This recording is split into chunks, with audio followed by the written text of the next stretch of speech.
Hello बच्चों, let's read the question. The question says, write a note to explain the effects of the following. The death of men of working age in Europe because of World War.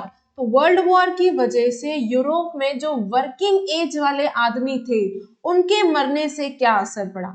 चलिए देखते हैं answer क्या है। To fight the First World War, millions of soldiers had to be recruited from around the world and moved to the front lines. लड़ाई लड़ने के लिए first war में लड़ने के लिए सैनिकों की सोल्जर्स की जरूरत थी, तो इसके लिए दुनिया भर से रिक्रूटमेंट किया जा रहा था और उन सोल्जर्स को लड़ाई करने के लिए भेजा जा रहा था फ्रंट लाइन पर। The use of machine guns, tanks, aircraft, chemical weapons, etc., on a massive scale resulted in 9 million deaths and 20 millions injured.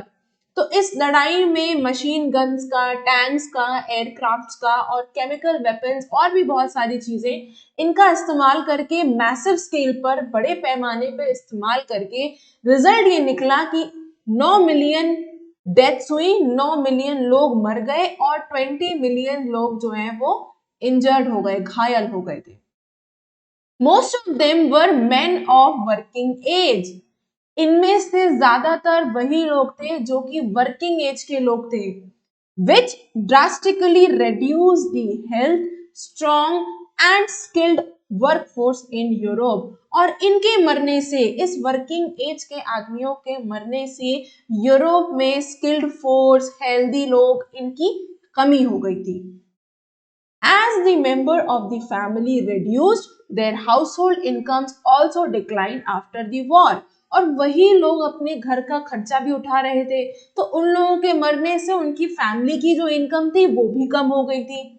Women stepped in to do the jobs that were earlier done by the men.